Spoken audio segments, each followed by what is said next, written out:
하나님 말씀 보겠습니다. 시편 30편 말씀입니다. 구약 성경 322면에 있습니다.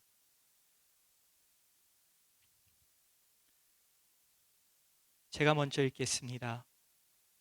여호와여, 내가 주를 높일 것은 주께서 나를 끌어내사 내 원수로 하여금 나로 말미암아 기뻐하지 못하게 하심이니이다.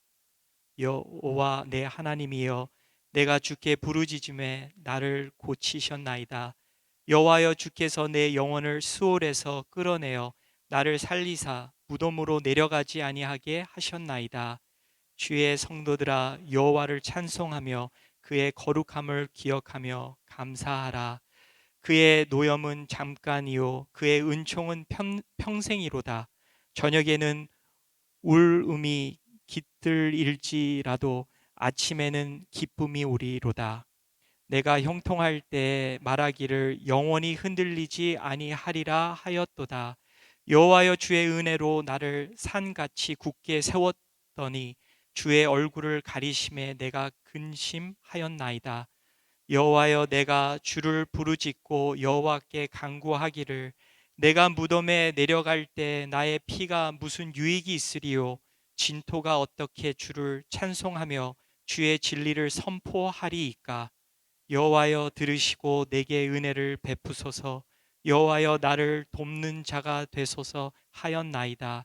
주께서 나의 슬픔이 변하여 내게 춤이 되게 하시며 나의 베옷을 벗기고 기쁨으로 띠우셨나이다. 이는 잠잠하지 아니하고 내 영광으로 주를 찬송하게 하심이니 여호와 나의 하나님이여, 내가 주께 영원히 감사하리로다. 아멘. 오늘 말씀을 전해 주실 분은 양성구 목사님이십니다. 지금 현재 조지 팍스 유니버시티 대학교에서 교수님이시고요. 그리고 또 사모님과 귀한 딸이 계십니다. 우리 함께 그리고 또 중요한 거는 베델교회에서 오랫동안 협동 목사님으로서 수고해 주셨습니다. 우리 함께 할렐루야로 우리 목사님을 환영하겠습니다. 할렐루야.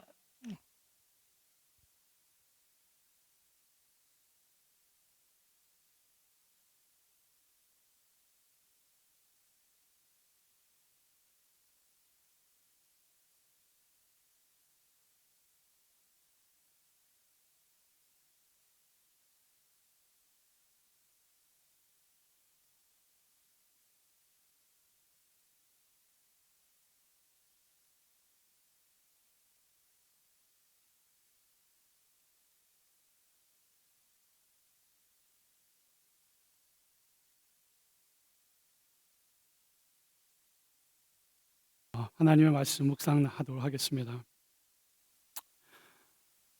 사랑의 주님, 돌봄의 주님, 잠시 한 주간의 분주함을 뒤로하고 이렇게 주님의 전에 나와 기도하고 우리의 마음을 드리고 찬양하고 주님의 말씀을 묵상합니다.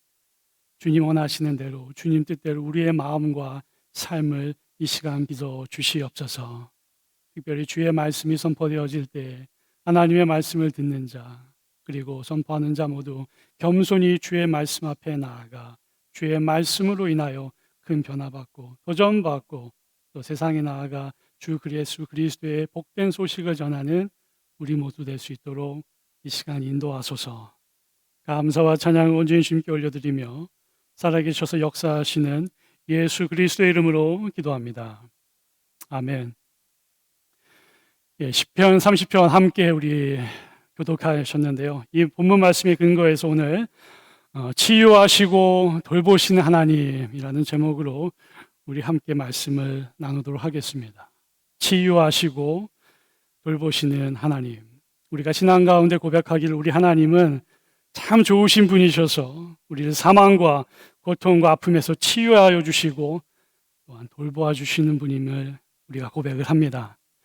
오늘 시편 30편 주의 성경에 따르면 이렇게 묵상할 때 두 가지 정도 접근이 가능하다고 합니다. 첫 번째 접근은 다윗이 자그마한 하나님의 성전을 봉헌하면서 솔로몬 성전이 지어지기 전에 자그마한 성전을 봉헌하면서 감사 가운데 드린 본문의 말씀이다. 그렇게 묵상도 가능하고 또 한편으로는 큰 고통과 인생을 겪으면서 육체적이든 경제적이든 마음적인 것이든 큰 고통과 아픔으로부터 회복되었을 때에 하나님께 올려드렸던 감사의 시편이다.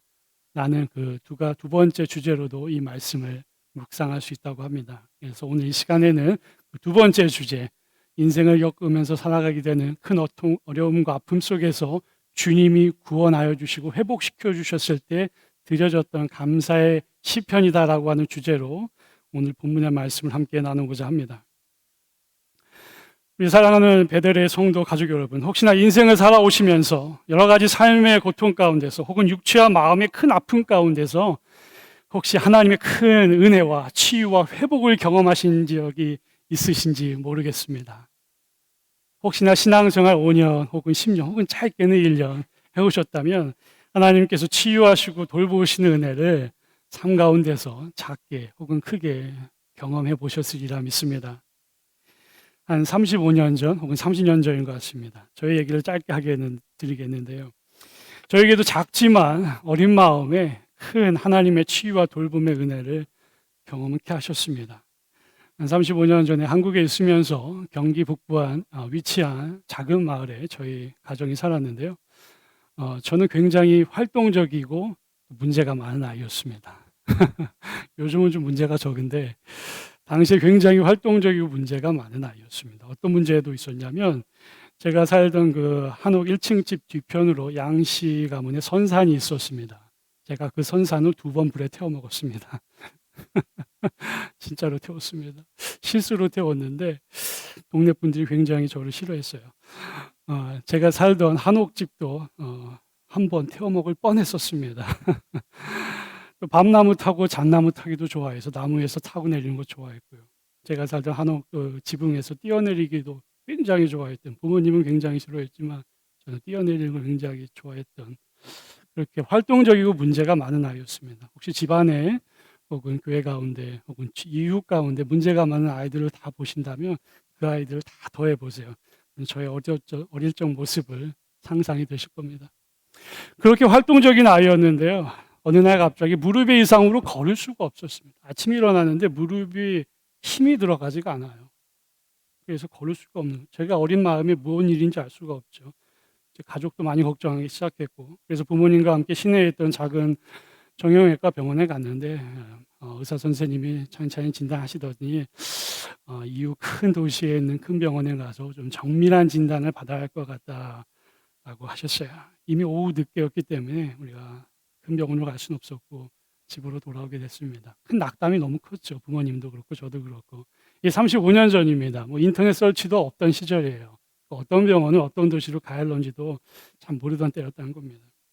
그렇게 상심한 마음으로 집으로 돌아왔는데 이 걱정이 된 한 이웃 사촌이 집에 들렀어요. 그래서 한방집에 한번 찾아가 보라는 겁니다. 혈류, 즉 피의 흐름이 이 무릎에 잘못될 수 있을 수 있으니까 한방집에 가서 침술로 한번 치유를 받아보라는 거죠.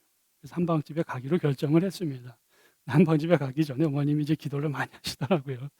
큰일 났다 이거. 이유도 모르겠고 과연 고쳐질 수 있을런지도 모르겠고 기도 많이 하시던 어머님의 모습이 기억이 납니다.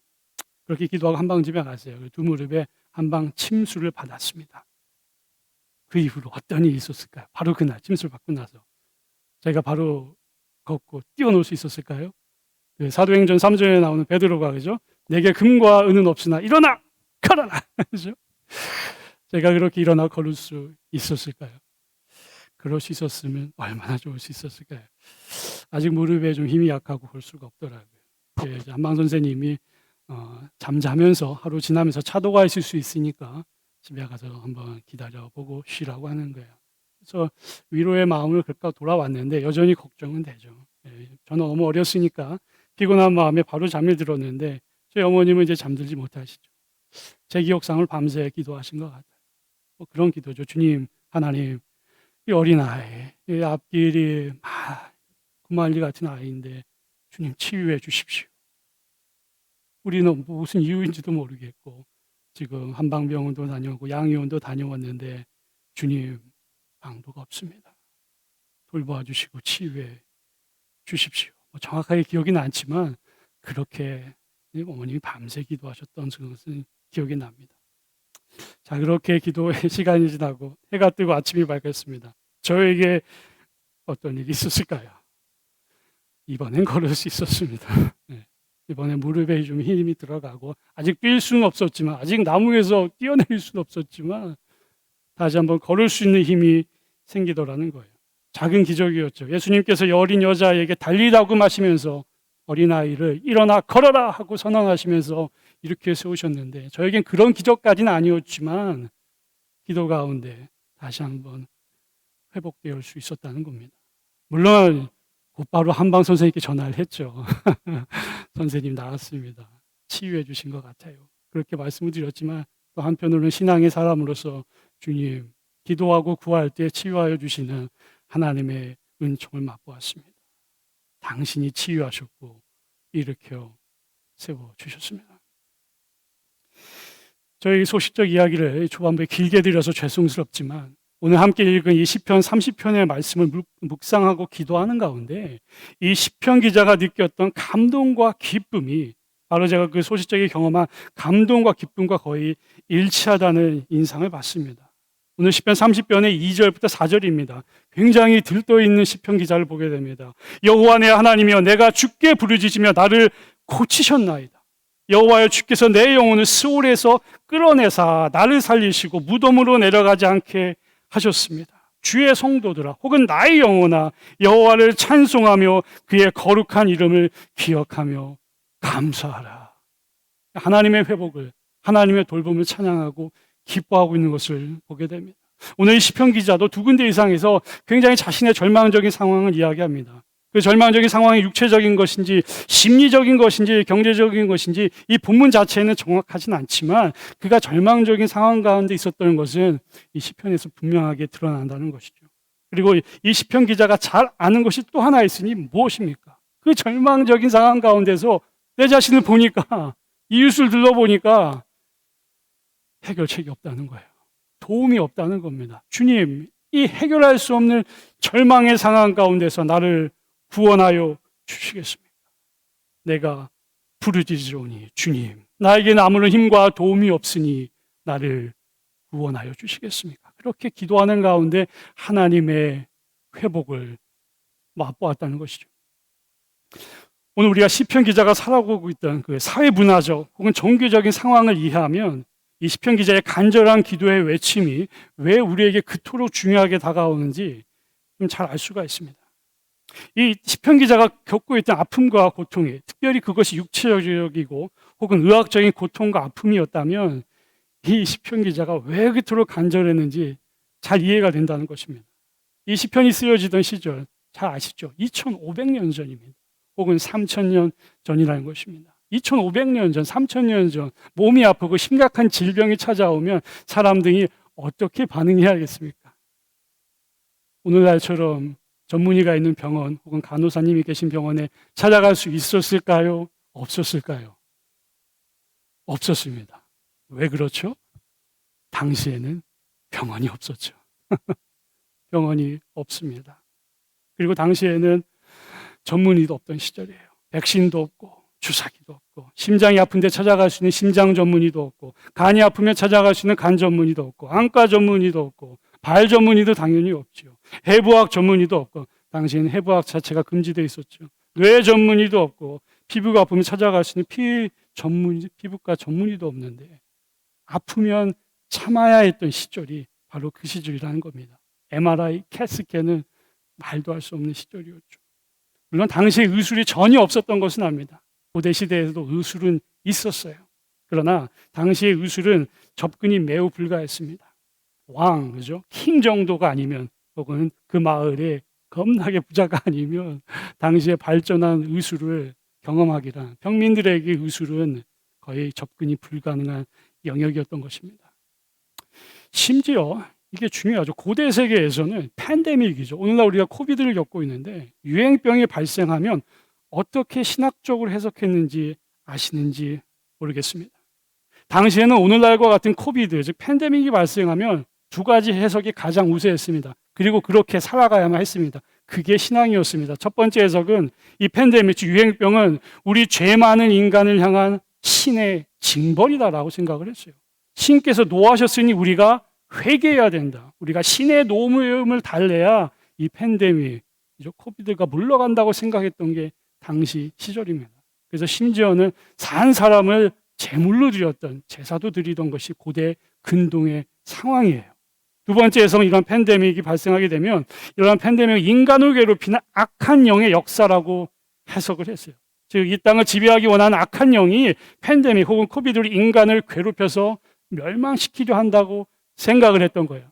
그럼 만약에 이 시편 기자가 겪고 있던 고통이 혹시나 팬데믹 혹은 유행병이었다면 그것이 이 시편 기자의 마음을 굉장히 괴롭게 하고 있었던 겁니다. 이것이 신의 징벌은 아닌가? 혹은 악한 영이 나에게 와서 우리 전체를, 사회를 괴롭히는 것이 아닌가? 이것이 바로 이 시편 기자가 살아가고 있던 사회 문화적 그리고 의학적, 종교적인 상황이라는 겁니다.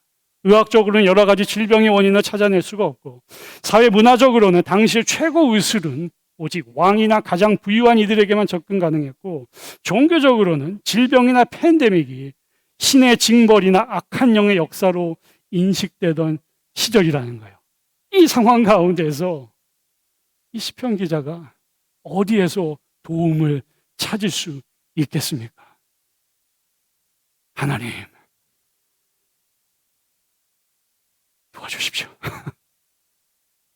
악한 영이 역사하는지 모르겠습니다. 우리에겐 도움의 손길이 없고 나도 어찌할 수가 없습니다. 주님, 구원하여 주십시오. 그 간절한 고백이 이 시편에 녹아 들어가 있다는 거예요. 아무리 내 주위를 둘러봐도, 나를 둘러봐도 나를 회복시키고 치유할 이가 없으니 주님, 주 앞에 간절히 나아갑니다. 여러분, 아마 누가복음 8장에 등장하는 혈루병으로 고통받던 여인을 기억하실 겁니다. 복음서에 따르면 그녀가 12년 동안, 무려 12년 동안 그 아픔 가운데서 고통받았다고 기록을 해요. 모든 재산과 시간을 병을 치유하는 데 사용했죠. 근데 아무런 효과가 없었다는 겁니다. 그래서 누구를 찾아가죠? 예수님을 찾아가는 거예요. 예수님을. 다른 방도가 없으니까.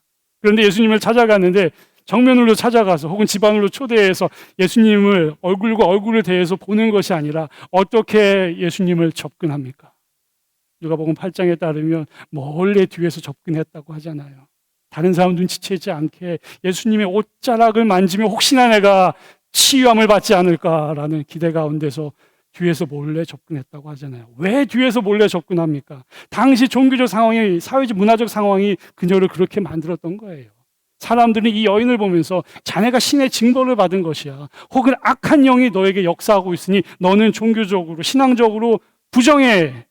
불결한 사람이야. 라고 낙인을 찍은. 개인적으로도 아프고, 사회 문화적으로도, 종교적으로도 다름을 받고.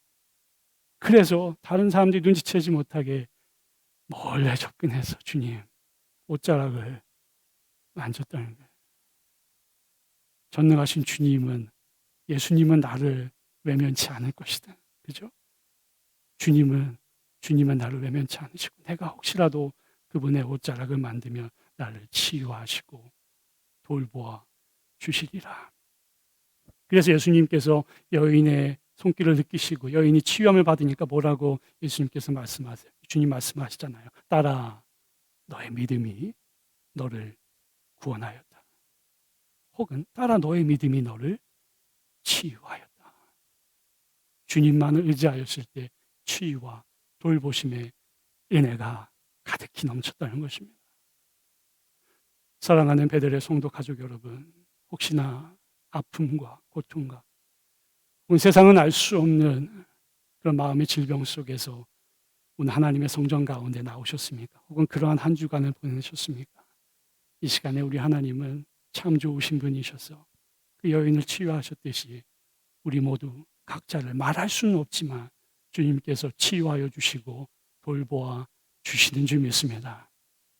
주님께서 그 혈류병 앓던 여인을 외면하지 않으셨듯이 주님께서 우리 각자를 이 시간 보시면서 우리가 손을 내밀며 그분의 옷자락을 이 아침에 만지려고 나아가기만 하면 주님의 치유하시고 돌보아시는 은혜가 우리 가운데 가득히 넘쳐날 줄 믿습니다. 여러분, 우리가 함께 읽은 시편 30편의 본문의 말씀을 혹시나 예배 후에 스마트폰이나 혹은 집에 있는 영어 성경으로 한번 읽어보실 기회가 있으시면 영어 성경을 한번 펼쳐보실 것을 권면해 드립니다. 그러면 오늘 우리가 읽은 성경에는 주님이라고 10번 번역이 되어 있는데요. 10번 번역되어 있는 단어가 Lord, L-O-R-D라고 번역된 것을 발견하게 되실 겁니다. 영어 성경에서. 그런데 단순한 Lord가 아니라 이 화면에 나와 있듯이 L-O-R-D를 모두 다 대문자로 번역해 놨습니다. 대부분의 영어 번역이 대문자로 L-O-R-D, Lord를 번역해 두었습니다. 왜 구약 영어 성경에서 주님을 대문자로 표시하는지 그 정확한 이유가 있습니다. 이 구약 시대에 살아가던 이스라엘 백성들은 이 하나님의 이름이 너무나 거룩하고 위대하기 때문에 혹시나 내가 하나님의 이름을 잘못 말하면, 망령되게 말하면 하나님의 거룩함에 누를 끼칠까, 그러한 두려움이 있었다는 거예요. 그래서 하나님의 이름이 full name이 있었는데 그 하나님의 이름을 부르지 않기 시작했어요. 다른 이름, 아도나이, 주님, my Lord, 그런 표현으로 썼지, 하나님께서 특별히 출애굽기에 모세를 통해서 자신을 계시하셨던 I am who I am, 히브리어로 됐던 그 하나님의 이름을 입에 담지 않기 시작했다는 거예요. 그러다 보니까 어느 세월에 시간이 지나가 보니까 자음은 남아있는데 모음은 사라지게 된 겁니다. 모음은 사라지고 자음 YH, WH, 히브리어는 다르게 쓰지만 영어로는 YH, WH만 남게 된 거예요.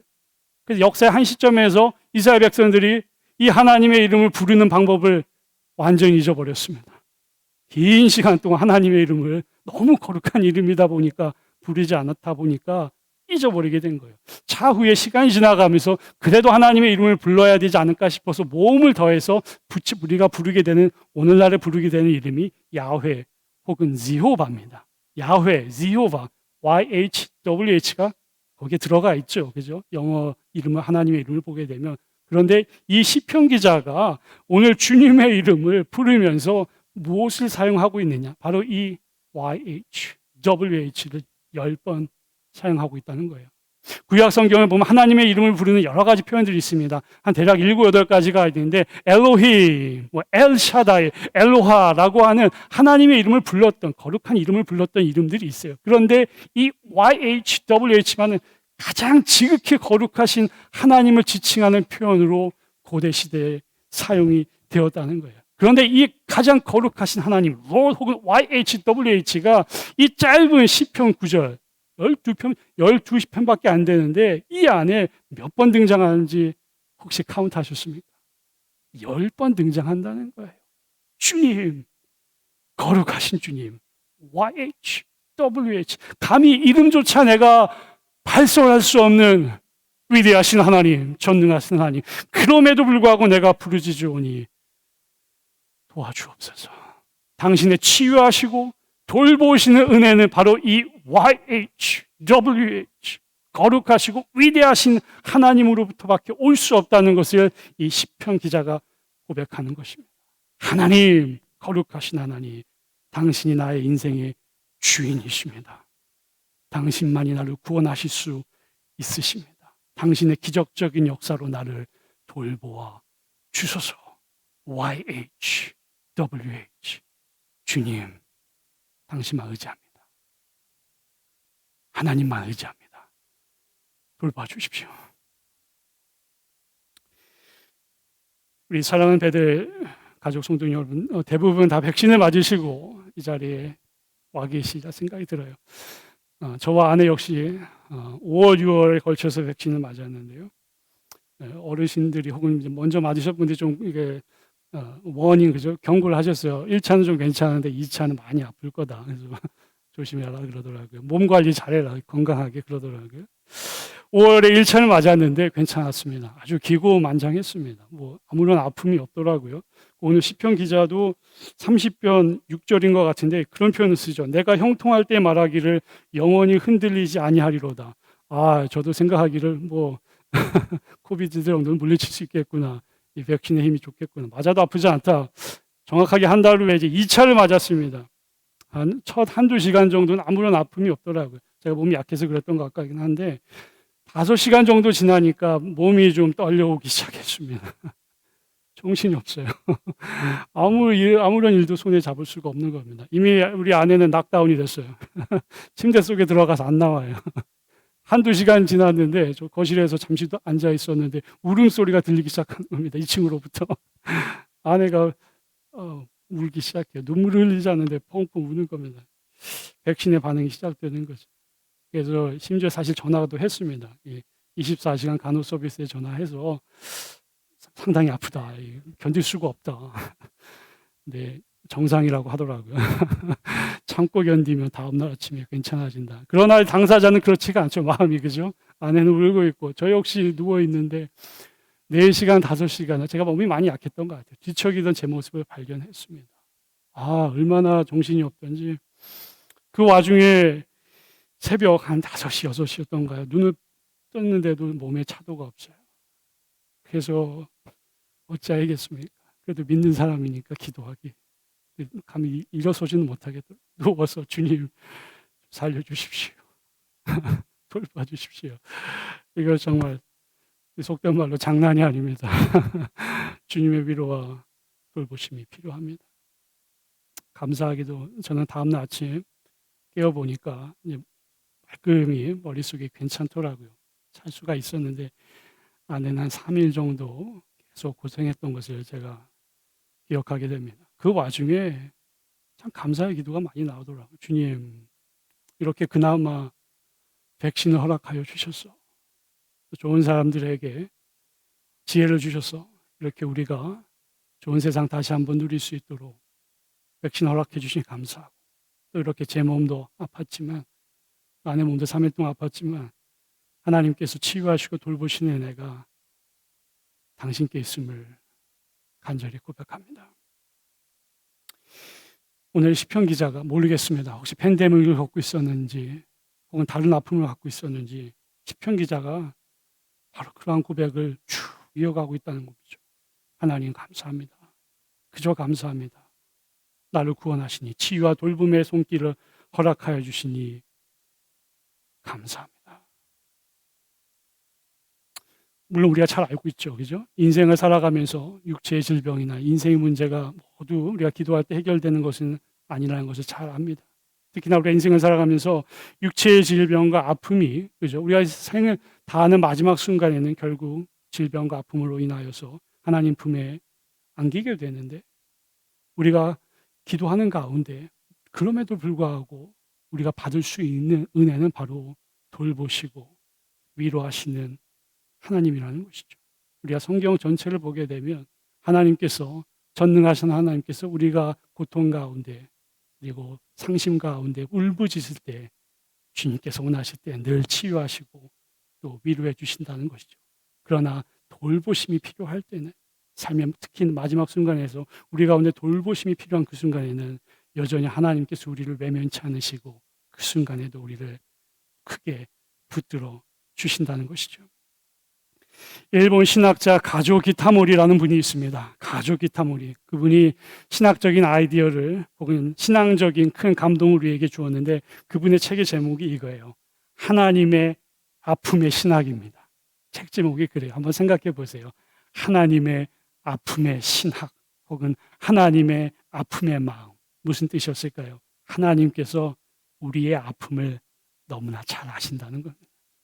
하나님께서는 우리가 아프고 고통 가운데 있을 때 결코 내버려 두지 않으시고 다가오셔서 돌보시고 위로하여 주신다는 것을 이 일본 신학자는 하나님의 아픔, 심지어 하나님께서 나의 아픔을 본인의 아픔으로, 십자가 위에서 예수님께서 아픔을 느끼셨듯이 나의 아픔을 하나님께서 당신의 아픔으로 새기신다는 겁니다. 홀로코스트 잘 기억하실 겁니다. 유대인 대학살이었죠. 독일에서 유대인들이 홀로코스트를 겪으면서 외쳤던 한 가지 신학적인 질문 혹은 신앙적인 질문이 있었습니다. 그들의 뇌리에서 떠나갈 수가 없었어요. 그 질문이 뭐였냐면, 하나님, 당신은 과연 어디에 계십니까? 이렇게 유대인들이 가스체인버에서 혹은 형장의 이슬로 살아가는, 심지어 어린아이들도 가스체인버로 가게 되는 이 고통과 절망과 눈물의 이 시점에서 하나님, 당신은 과연 어디에 계십니까? 그들의 끊임없는 질문이었어요. 3, 40년.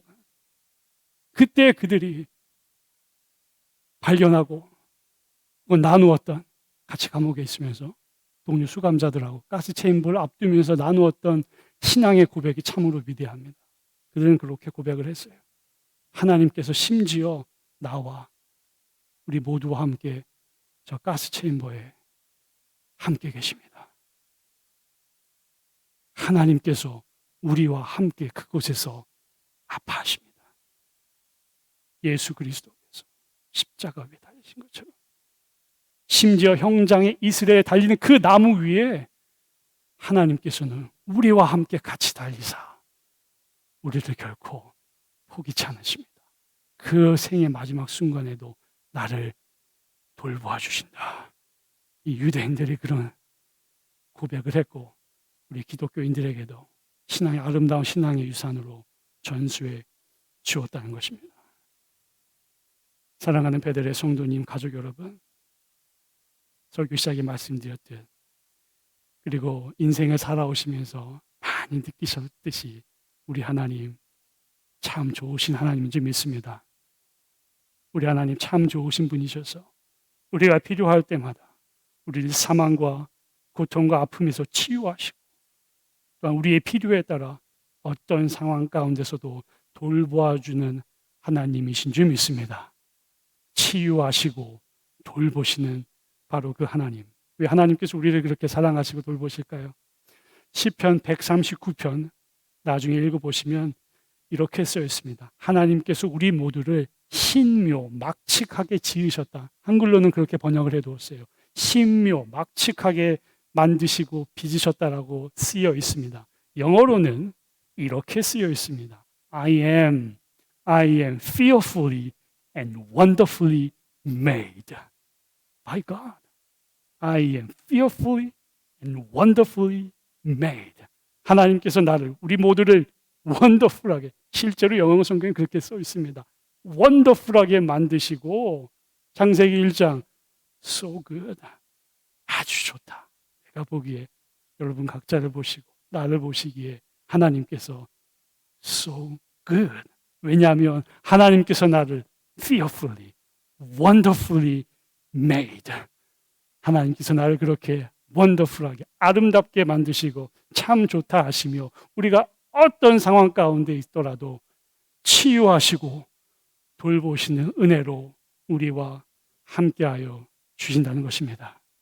사랑하는 베델의 성도님 여러분, 오늘 함께 시편 30편을 묵상하면서 그리고 오늘 하루 주일 하루 주님의 은혜 가운데 보내시면서 또 다가오는 한 주 삶의 현장 가운데서 기도와 또 삶의 터전 가운데서 열심을 다하시는 중에 치유하시고 돌보시는 하나님, 영원토록 우리를 사랑하여 주신 하나님을 만날 수 있게 되기를 간절히 축원합니다.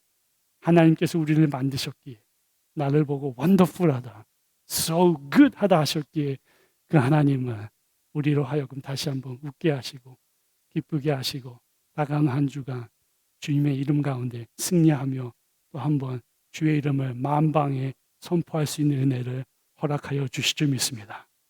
기도하겠습니다. 사랑의 주님, 나를 원더풀하게 만드시고 so good, 아주 좋다 하셨던 주님, 그 주님 앞에 이 아침 나아갑니다. 주님은 치유하시고 돌봐주신 하나님이니 당신의 그 치유와 돌보심의 은혜를 간절히 구합니다.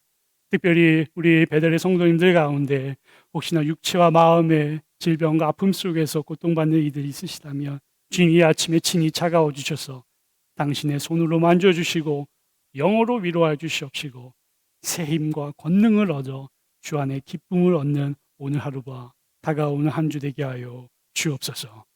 이 모든 기도의 제목 살아계셔서 역사하시는 예수 그리스도의 이름으로 기도합니다. 아멘.